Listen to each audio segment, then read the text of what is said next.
As I was on my way here kasi, syempre, yung mga anak ko, apektado rin, di ba? And they did not want me to go here. Kasi nga, syempre, ang hirap kalabanin ng gobyerno, ng mga mambabatas. Ang hirap eh. Hindi to biro, itong ginagawa namin dito ngayon. Ito mga nakikita niyong mukha rito, ito yung mga handa actually na mamatay para sa bayan. And yes, I'm one of them. Pero sana lang, walang damayan ng pamilya. Diba? Alam niyo, last year pa, sinabihan na ako ng nanay ko. By the way, yung mother ko and my mom-in-law are both bedridden. And nasa mga last few days na sila ng kanilang mga buhay. Which makes it even harder for me na maglaan ng oras para sa mga ganito. Last year, binalaan na niya ako. Sabi niya, anak, pwede ba maghinay-hinay ka na muna? Huwag ka na munang makikitang malapit sa mga Duterte because I'm sure pag-iinitan ka. Huwag ka na munang kumontra o mag-criticize sa gobyerno. But of course, my mom knows me na kahit sabihin niya yon, hindi ko pa rin mapipigilan na magsulat, na mag-criticize, o na maglahad ng aking mga opinion sa social media. And then just few months ago, inulit niya ulit, anak, tignan mo, pag-iinitan na kayo, ganyan-ganyan. Tigilan mo na muna kasi, kita mo, hindi ako makatayo. Ano kita dadalawin sa kulungan? Diba? I mean, nagagawa pa niyang biruin ako, but it hurts sa nanay ko. And sa akin din, because masunurin akong anak. Kaya ngayon, bilang pagkilala sa mga batas na meron na tayo, na mukhang nakalimutan niyo yata na gamitin, ito ngayon yung ginagamit ng grupong ito at ng mga ordinaryong tao na ito para ipakita sa inyo kung paano ba dapat ang gawin pag tayo ay sinisiraan ng puri. Hindi dapat dinadala sa Kongreso kung saan walang kalaban-laban ang kabilang panig. Dalhin po natin sa korte nang sa gayon, makita, mailahad at matimbang ang mga ebidensyang meron tayo. Huwag sana nating gamitin ang ating mga kapangyarihan para manakot ng mga ordinaryong Pilipino na naglalahad lamang ng opinyon. Hi, I'd like to address my fellow Filipinos kasi I just want to clarify na baka akala nyo kami yung tinatakot. Hindi kami yung tinatakot, kayo ang tinatakot. We are just being made examples that if they can do this to us who have a huge following, who have presence in social media, they can do it to you. When they go to June Abines's house at midnight and say that kukunin yung gadgets niya kasi ang kaso niya unlawful utterances, it's a warning to you that if you ever cross the line or if you offend them, they're also going to go after you. Baka you think, you look at us and think, it's okay because they deserve it. We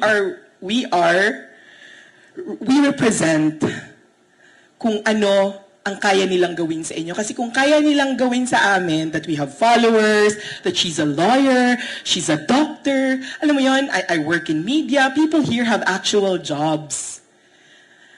And they want us to be made examples. Kasi they want you to fear criticizing them.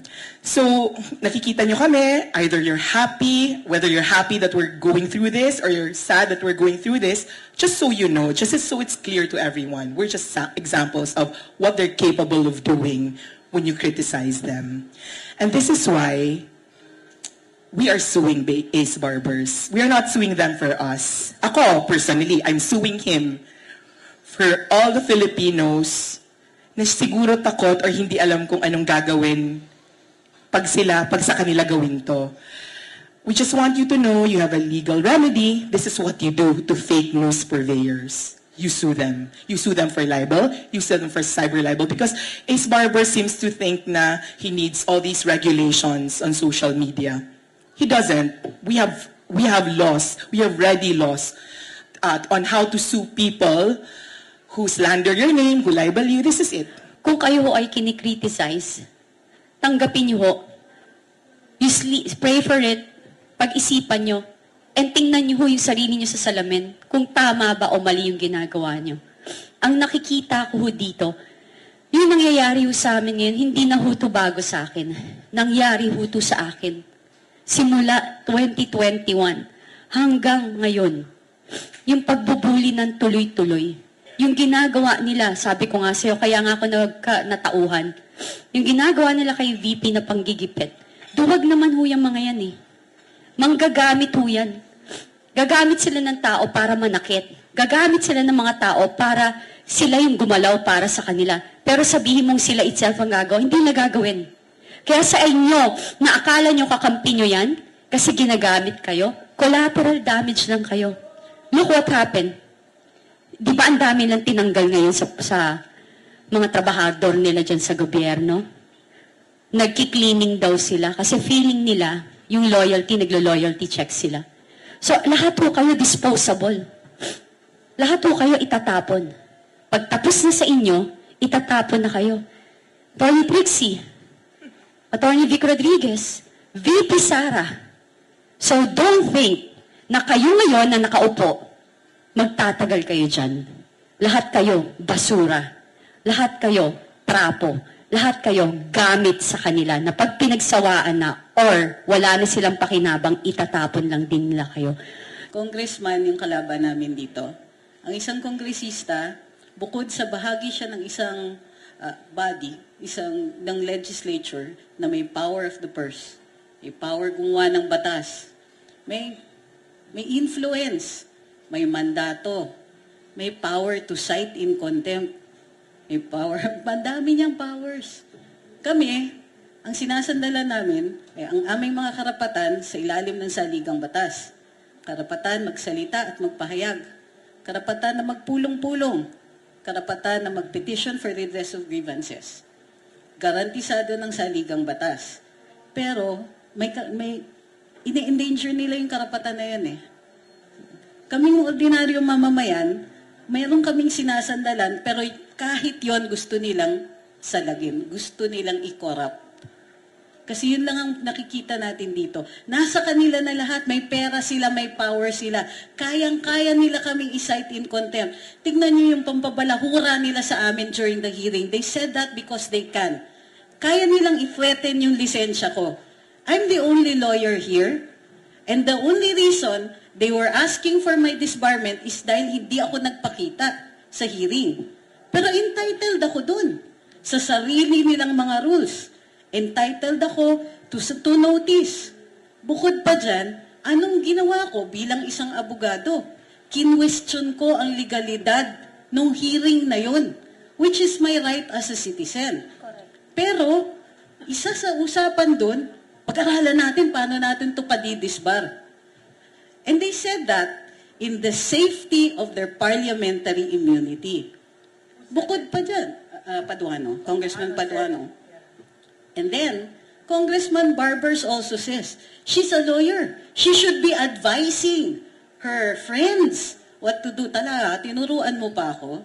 What about you, Mr. Barbers? You aren't a lawyer. Why do you presume to know what I can and cannot do? Taxes, our tax returns are confidential in nature.